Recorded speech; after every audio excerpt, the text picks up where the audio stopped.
Now it's time for our relationship segment. And today we'll be discussing the do's and don'ts that will prevent holiday conflicts. Because we know that getting towards the holidays, some couples will find reasons to fight, and we don't want to do that. If you have any questions or contributions to the conversation, just use the hashtag BreakfastDaily and the WhatsApp line 0550585832, and we will receive your messages. I have with me Reverend Bernie Osei-Gia. Good morning, Rev. Hi, good morning, Jifa. How are you doing? I'm good. Thank you so much for joining us. And we heard you got a big role recently. Tell us about it. Oh, my word. Yes, yes. I got the opportunity to serve with the International Association for People and Performance Development to lead the Central, Western, and Southern Africa team as the CEO in bringing the mandate of the organization to Africa. So this is the role that I currently play in addition to the many hats I wear. Wow. One day you have to join us to talk about CEOs and managing people. Congratulations. We'll get a cake the next time we're here and celebrate together. Thank you. So today's topic, do's and don'ts to prevent holiday conflicts. Tell us about it. You know, when I saw this topic, I laughed myself off. The reason is simple. Well, let me start off by saying a very great good morning to all the viewers that are connected to Citi, family and friends that are watching around. Let me also add that, you see, conflicts have both positive and negative. Many times when we speak about conflict, the focus is on the negative. And based on that, let's work with that rhetoric. Okay. Now, yes, there are conflicts that can rise at home, especially when you spend time together for a longer period. During the Corona season, when we were on lockdown, many families had to endure a lot of things. And this comes when you really spend a lot of time with people and there are frictions because we are different. It's really not a problem to be different. The challenge is how you manage the differences, and not being able to manage it well is what actually brings the conflict. And this is the conversation that we are having today. So basically, when we talk about conflicts, at home during holidays, it's purely because you are spending a lot of time together with friends, loved ones, colleagues, or whoever you're spending the time with. And the activities you engage in can really either bring conflict or it can let you have some leverage of freedom. Okay, so let's look at the do's. What are the things we should be doing? So the first thing I always say, I think focus more around conflict management. Hence, what you do to prevent. Number one is learn to speak, the communication bit. All right, it's very ideal that you're very mindful of the things you're saying. Not just that, but the tone, the volume, the gestures, and as well as also the words you choose while you communicate with the people you're spending time with. All right. Some people are very sensitive. Other people can let a lot of things ride and let things go. Others take everything you say very seriously. And when you are with a spouse that is very sensitive, it's ideal that by this time you are learning what you say and what not to. Unfortunately, sometimes because you are in the stride, you are also stricken to say something. Yes, then it gets into the mood where you really don't want to get into. So the first thing you should do is mind your language. All right, this is very key. Mind your language. Mind what you say and how you say it. The second thing I want to add is it's very ideal also to remember compromise works a lot when it comes to preventing conflicts. Yes, you have a right. Yes, you have the power to your right. But sometimes when you claim for all your rights, you never do some of the things right. So in as much as you have the right to whatever you think, whatever you feel, you have the right to your opinion.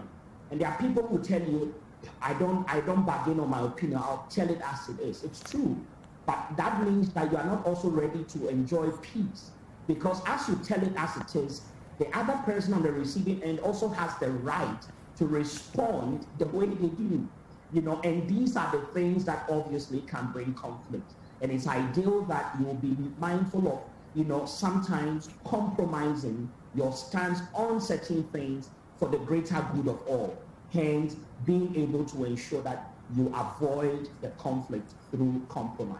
So how do we psychologically prepare ourselves for this? Because if you've been in a relationship with someone for a long time, you just talk to them just the way you don't think twice before you say certain things. So how do we intentionally do these things? I've been married. This October was 13 years. Wow. I've been married, and I'm blessed to have one of the most amazing women that Ghana produced. I'm so blessed. Yeah. I kid you not. If you meet my wife, she's one of the most amazing people to hang out with. We were friends for so long. One day we'll do a show with you and her. We'll see if she feels the same way about you. She wouldn't do it. I forced her to do so many things she wouldn't just budge. But maybe your magic would work for her. But I've tried whatever. All right, so when it comes to being mindful of what you say, you get so comfortable that you can say anything. I don't really think that anyone that is emotionally intelligent will bring themselves to that level of saying, oh no, I'm so familiar with her or with him, I can say whatever I want and get away with. No. The emotions of the person never dry off, no matter how long you've been married. And man or woman don't change just because of the fact that you've been married for long. These things are still present. And it's ideal that day to day, you ensure that you rather learn to be better, but not rather to start ignoring all the red flags that are there. So for me, it's ideal that we take some of these things into consideration. Okay, thank you very much. Now let's go to the don'ts. What are the things we should avoid doing? Let me talk to the men, at least for now. Okay. Because of time. I know we don't always have time. So a quick one. You see, one of the areas I've seen conflicts at home is when men are home, they want to watch their soccer. Mm-hmm. The women want to watch their soap operas or their telenovelas. Mm-hmm. And that conflict always exists. And if there is no compromise, you're going to have a problem. So, hey, men, please leave the TV. If you're on DSTV, use your DSTV Now app on your phone or your tablet or your computer and watch your game. But why must the woman get what she wants? Why can't the men also get what they want? Oh, the truth is that it's a woman's world. That's honest truth. If you want peace, no, just let it be. Please, don't even try to tempt me to trying to prove anything for a man. Man needs to show that. No, please. Let the woman have it. All right, so yes, that's what I believe. The TV can cause it, and usually my wife got a couple of games. I got some games, and she plays with the kids sometimes. Some Ludo, this checkers, dominoes, these things. That will get everyone involved. Yeah. So for me, I think it's ideal that don't touch the things that will bring the conflicts. And if rather, what I always say is that either play a game that gets everyone together, or drive to an eatery or a restaurant where you can do something, or cook and take it out, to the park, what we usually will call a picnic, or take a walk. These are some of the things that will really get everyone doing something. Okay. But if you want to really own something in the house, please let the women have it. It's their world. They must be able to have it. Thank you. What else should we avoid doing? Okay, so one of the big things that maybe I would want to share is that don't permit the distraction of phones during your stay at home with your partner or with your spouse or your family. Don't permit the distraction of phones. Fortunately for me now, I remember when we first got married, I was so attached to my phones and my laptop. I had so much to do. Or one of my birthdays, my wife actually made them design a laptop as my birthday cake. And she wrote on it, his first wife. Oh, that's sad. Yeah, that was enough a message to let me know that get off it. Yeah. All right, so please don't let the distraction of gadgets take over your home. All right, at least I got her a nice phone. She got attached. I also got a bit of leverage of freedom there. Oh, you didn't get a phone birthday cake? No, I didn't. If you are tempting this morning, no, I'm not going to take this bite. So how do you set rules, though? Let's say both of you are so used to being on your phone all the time. Should you set a rule that whoever touches their phone will pay like 10 cities, 20 cities? How do you make it fun as partners? Okay, we've never really had the if you like, to be in the situation where we really have the need to want to make this rule, because we don't really spend that much time when we are together really being on the phone. You know, so we'll try and watch soccer together. And now she loves Manchester United like myself, and the kids as well. So when there is soccer, I just let everyone there is soccer, and everyone drops everything. We watch soccer together.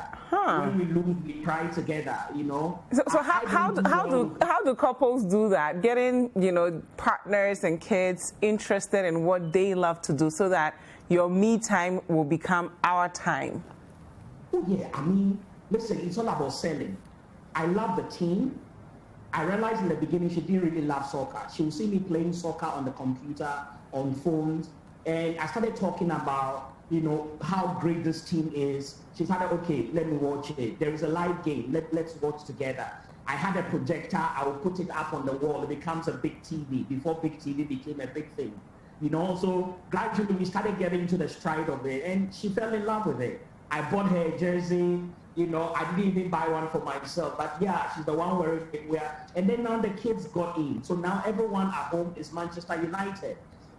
There is this, as a trainer, there are some training games I also bring home. I create, there is one app I call Kahoot that will create, you know, challenges where it's a game where people can answer to trivia questions. So we play together. Wow. The kids have their tablet, she has her phone, I have mine. You know, and then we go through it, we see who wins. Whoever wins, we celebrate that, we take the next challenge. So there are a lot that, you know, families can do together to really rather get a bonding going than actually, if you like, get the conflicts up. So yes, you know, talk about it, share with them, let them experience it. If they love it, they will jump on the bandwagon. If they don't, they give you the feedback, try something else. Okay. There are a lot of things you can really explore. Nice. So far we've learned, don't fight over the remote control. If anything, just allow your wife to use it. Also, stay away from your electronics, right? So if you have dinner night, be with your family. Don't stay on your phone. Be present. What else should we avoid doing, especially since around this time, some extended family members might want to come around, and some partners may not necessarily be comfortable with having so many people in the home?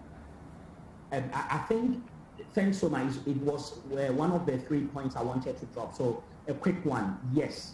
During holidays, you are very likely to get guests. They could be family, you know, from either sides of the family who come around. You know, you may, or your partner may get uncomfortable with this particular person. But remember, I always say, compromise, it works. You can never have your cake and have it. You know, you can't eat your cake and have it. You can't always have it your way. So sometimes you must be able to bite an element of whatever you're uncomfortable with just for a season and let it ride. There's times you need to stand up, wake up, and deal with whatever is making you uncomfortable. You just need to know when to apply what. So when family members come around, I know that there are family members that have different trainings, you know, from, you know, different from who and how you were trained. You know, some of them could use the loo and not, you know, leave it the way they met it. It can really trigger a lot of, you know, discomfort and friction at home, you know, but this is where you need to be able to step in to make sure it doesn't go beyond what it has to. One thing that I need to also mention is that never, and I'll say this again, never let your partner or your spouse feel there is a better place to be than at home with them. Never, I say that again, never let your partner or your spouse feel that there is a better place or there is somewhere better to be right now than being at home with them, no matter what, even if it's the truth, even if it's the fact. Never sell them that thought and that idea. What kind of unconscious things do we do that may make them think that way? Sometimes we pass comments, we pass statements. Charlie, you know, today holiday, I wish me and the guys, you know, Charlie, there's some party here, how I wish I could go, you know, Charlie, home they ball, how I wish, when you're saying these things, you're only saying or letting them know that I really don't want to be here. There is somewhere that's going to be more fun. It's either you're bringing them along in the fun, or you're taking them with, or you're bringing the fun to your home, all right? Or let them know, create that excitement at home, basically, right? But if you constantly let the person know that spending time with them is not really what you enjoy and you're looking for it elsewhere, you create a lot of challenges for your own household, so that's one of the things you really should do to avoid, some of these conflicts.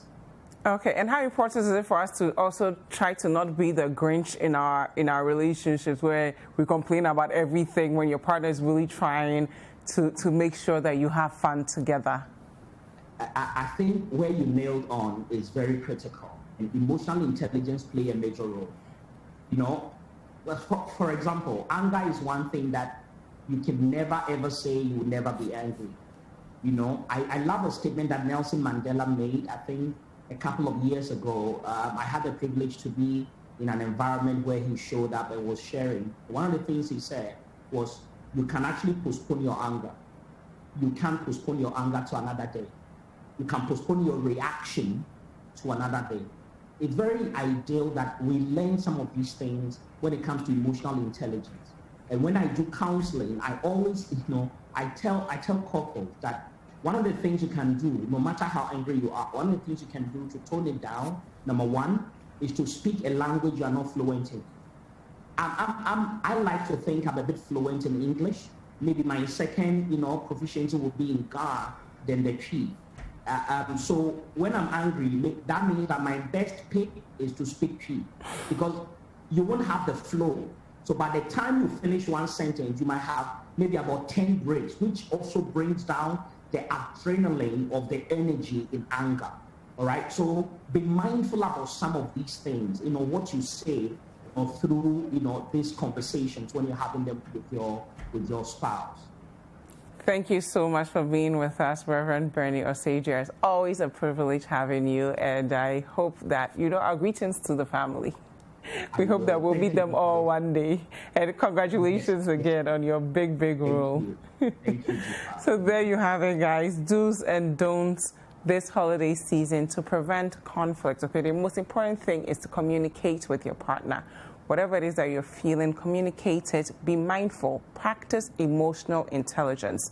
Empathy, empathy, empathy. Think first, how will this make my partner feel before you go ahead to do it? And spend more time with your partner, with the family. Don't go saying you feel much better hanging out with other people than being with your family. Hi there. We hope you enjoyed the show. Make sure to subscribe, like, comment, and share with your friends. This is Breakfast Daily on Citi TV. Join the Breakfast Daily team Monday through Fridays from 7:30 a.m. to 10. Join us for breakfast daily, only on Citi TV.